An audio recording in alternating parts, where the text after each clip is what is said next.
വളരെ കൃത്യമാണല്ലോ. അദ്ദേഹം ദേവസ്വം മന്ത്രിയാണ്. ദേവസ്വം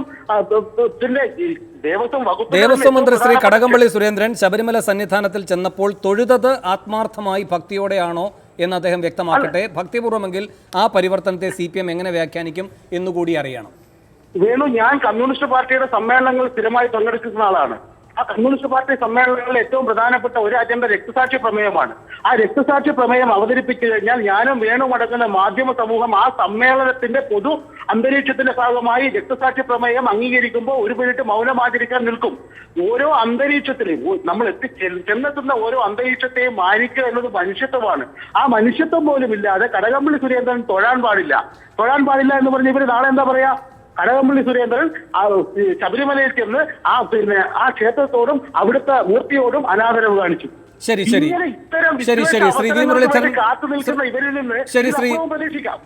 മനോജ്, ശ്രീ വി മുരളീധരന്റെ മറുപടി പറയാം. അല്ല, അപ്പം വളരെ വ്യക്തമായ ഒരു കാര്യം കൂടി അങ്ങയുടെ അറിവിലേക്കായി.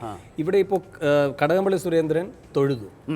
ഇന്നിപ്പോ പാലക്കാട് CATUവിന്റെ സംസ്ഥാന സമ്മേളനം കഴിഞ്ഞു. 900 നെയ്യപ്പമാണ്. ഉണ്ണിയപ്പമാണോ നെയ്യപ്പമാണോ എന്തായാലും അപ്പമാണ്. ഒരു ക്ഷേത്രത്തിൽ നിന്ന് നിവേദിച്ചതാണ് അവിടെ വിതരണം ചെയ്തിട്ടുള്ളത്. അപ്പോൾ അതുകൊണ്ട് പാലക്കാട് 2 കൊല്ലം മുമ്പ് മാർക്സിസ്റ്റ് പാർട്ടി ഒരു പ്ലീനം നടത്തിയിരുന്നു. അന്ന് പാസാക്കിയ പ്രമേയം കൂടി ഒന്ന് എടുത്ത് വായിക്കണം ശ്രീ PM മനോജ്. ഗണപതി ഹോമം അടക്കം നടത്തരുത് എന്ന് പറഞ്ഞിട്ട് PM മനോജ് കണ്ണൂർ ജില്ലയിലാണല്ലോ. പാനൂരിലെ പ്രദേശത്തൊക്കെ ചില സ്ഥലങ്ങളിൽ ഗണപതി ഹോമം നടത്തുന്ന ആളുകളെ എങ്ങനെയാണ് കൈകാര്യം ചെയ്തതെന്നുള്ള കാര്യം മനോജിന് ഞാൻ പറഞ്ഞു കൊടുക്കേണ്ട ആവശ്യമില്ല. അദ്ദേഹത്തിന് അവിടുത്തെ പാർട്ടിക്കാരിൽ നിന്ന് അറിയാൻ പറ്റും. അപ്പോൾ ഇതിൽ ഈ ഇരട്ടത്താപ്പ് അവസാനിപ്പിക്കണം. പക്ഷെ അവരതിൻ്റെ പോയിന്റ് തീർന്നില്ല. 9 മന്ത്രിമാർ പോയ കാര്യം ശ്രീ മനോജ് പറഞ്ഞു. ഇന്നലെ ശ്രീ കടകംപള്ളി പറഞ്ഞിരിക്കുന്നത് അവിടെ ഒരു പ്രവർത്തനവും നടന്നിട്ടില്ല, ഒരു തയ്യാറെടുപ്പ് നടന്നിട്ടില്ല എന്നാണ്. ഈ 9 മന്ത്രിമാർ പോയിട്ട് എന്താ തയ്യാറെടുപ്പ് നടക്കാത്തത്? ആരാ അതിന് ഉത്തരവാദി? അവിടെ ഏതാണ്ട് 1 മാസക്കാലത്തോളം അവിടെ തൊഴിലാളികളുടെ സമരം നടന്നു. അവിടെ നിർമ്മാണ പ്രവർത്തനങ്ങൾ തടസ്സപ്പെട്ടു. സംസ്ഥാന ഗവൺമെൻറ് അത് പരിഹരിക്കാൻ എന്ത് അടിയന്തരമായിട്ടുള്ള നടപടികളെടുത്തു? അപ്പോൾ ഈ മാർക്സിസ്റ്റ് പാർട്ടി ആഗ്രഹിക്കുന്നത് ഇത് തന്നെയാണ്. കാരണം ശബരിമല തീർത്ഥാടനം ശരിയായ രീതിയിൽ നടക്കരുത്, എന്നാൽ കുറ്റം അവരുടെ തലയിൽ ഉണ്ടാകരുത്. ആ കുറ്റം ദേവസ്വം ബോർഡിൻ്റെ തലയിൽ കെട്ടിവെക്കുക, എന്നിട്ട് അവിടെ ശബരിമല തീർത്ഥാടനം ശരിയായ രീതിയിൽ നടക്കാതിരിക്കുക. അതിനുള്ള എല്ലാ പരിപാടികളും.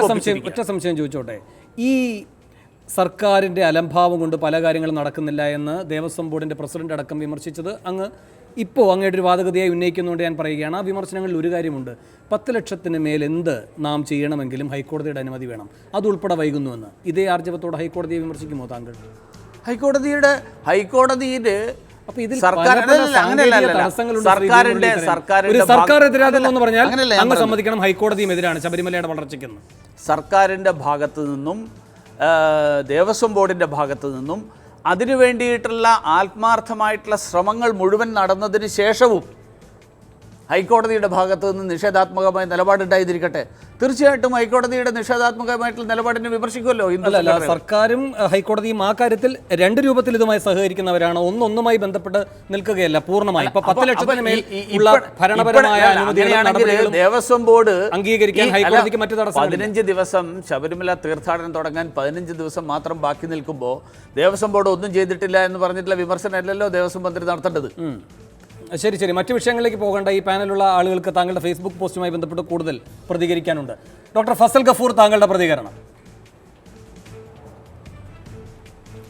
ആദ്യമായിട്ട് ഈ ഒരു ക്ഷേത്രത്തിലോ അമ്പലത്തിലോ ഒക്കെ പോകുന്ന ആൾക്കാർ അതിൻ്റെ വിശ്വാസികളായിരിക്കണം എന്ന് പറയുന്നതിൽ യാതൊരു അർത്ഥമില്ല.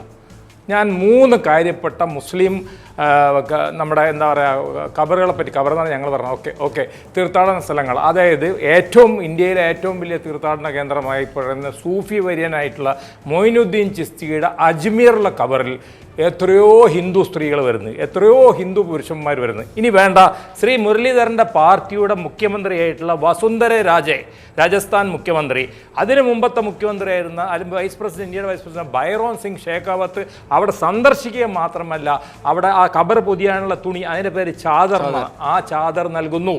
ആരെങ്കിലും ഇവിടെ എതിർപ്പ് പറഞ്ഞിട്ടുണ്ടോ?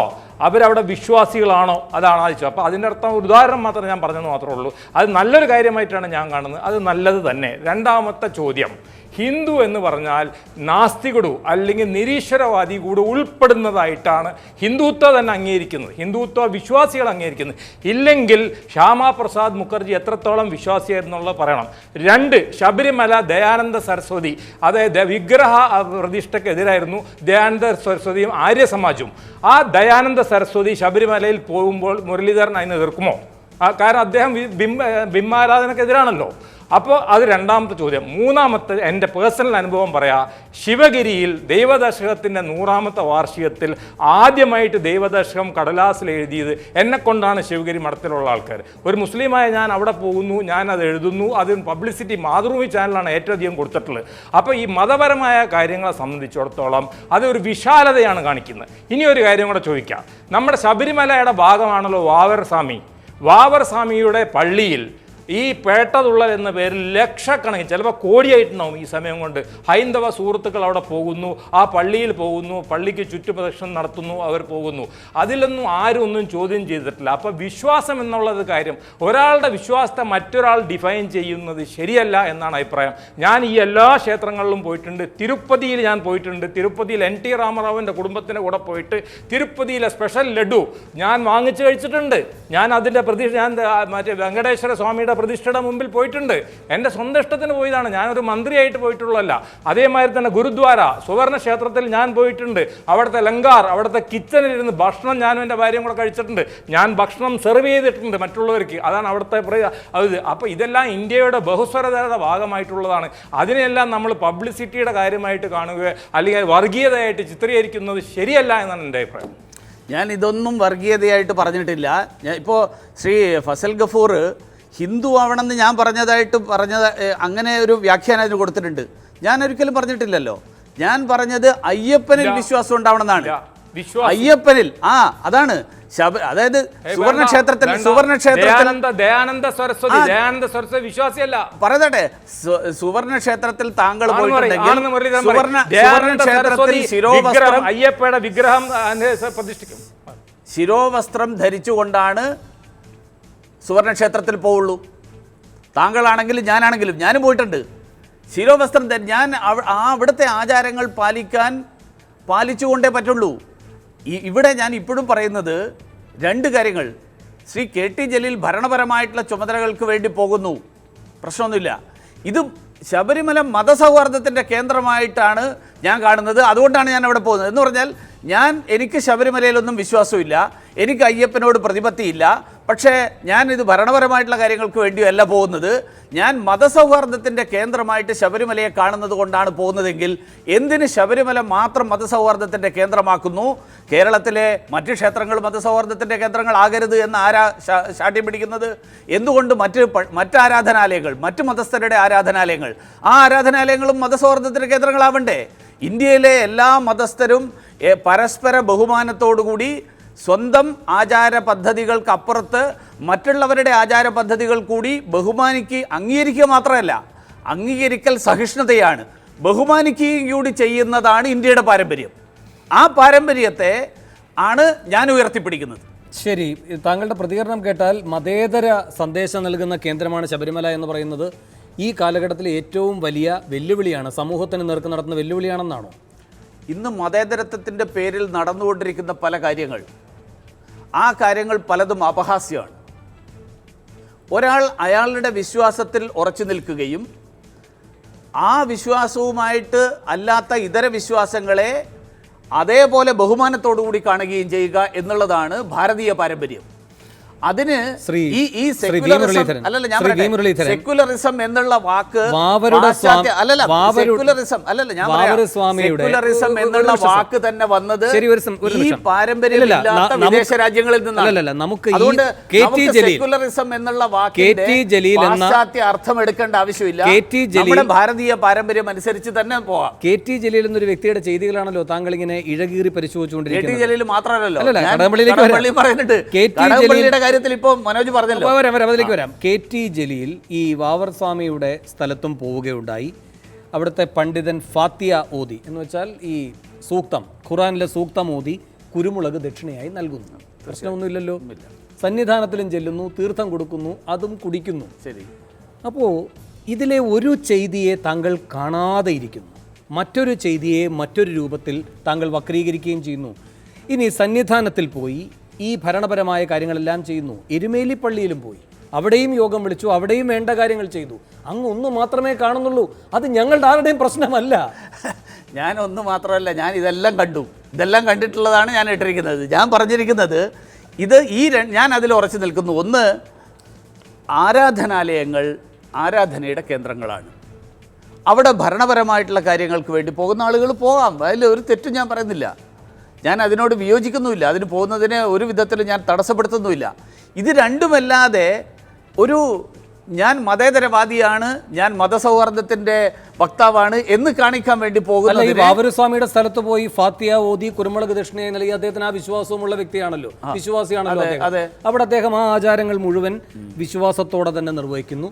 മറുവശത്ത് വന്ന് അങ്ങ് പറയുന്നത് പോലെ എന്താണ്, ബഹുമാനിക്കുക മാത്രമല്ല ഉൾക്കൊള്ളുകയും ചെയ്തു. തീർത്ഥമടക്കം ഉൾക്കൊണ്ടുകൊണ്ടാണ് ആ ദേഹി അവിടെ നിങ്ങോട്ട് പോരുകയാണെങ്കിൽ തെറ്റില്ലെന്നാണ് ഞാൻ പറഞ്ഞത്. അതാണ് തെറ്റില്ല. ഞാൻ അതുകൊണ്ടാണ് ആദ്യത്തെ സെന്റൻസ്. ഒരു നിമിഷം, ശ്രീ CR നീലകണ്ഠൻ, ഇവിടെ ഓരോ കാര്യം നാം വ്യാഖ്യാനിച്ചു കൊടുക്കുമ്പോൾ മനസ്സിലാകുന്നുണ്ട് ശ്രീ വി മുരളീധരന്. ഏതാണ്ട് 1 മണിക്കൂറാണ് ഈ ചർച്ച. അത് പൂർത്തിയാകുമ്പോൾ അദ്ദേഹത്തിന് എല്ലാ കാര്യങ്ങളിലും വ്യക്തത വരും എന്ന് തോന്നുന്നു. ഇപ്പോഴും ഈ ഫേസ്ബുക്കിലാകെ 10 വാചകങ്ങൾ എഴുതിയിട്ടുണ്ടാവും.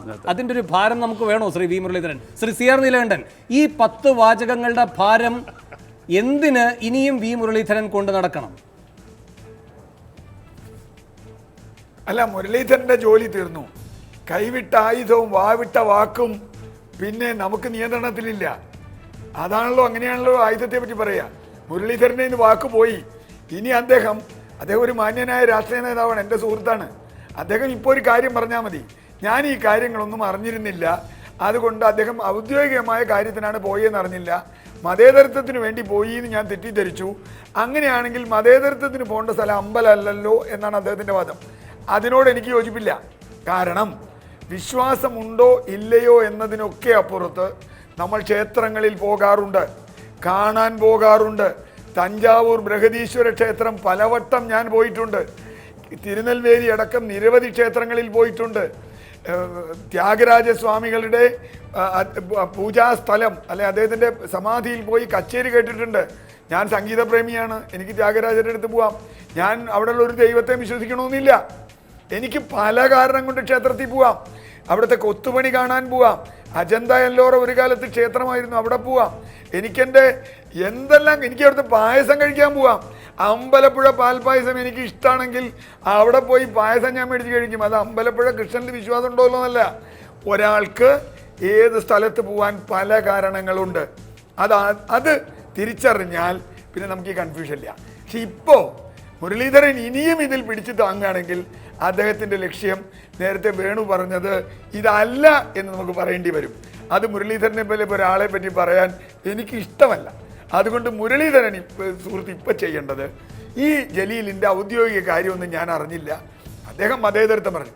പക്ഷെ അപ്പോഴും അതിലൊരു ക്ലോസ് ഉണ്ട്, സിമി പ്രവർത്തകനായിരുന്ന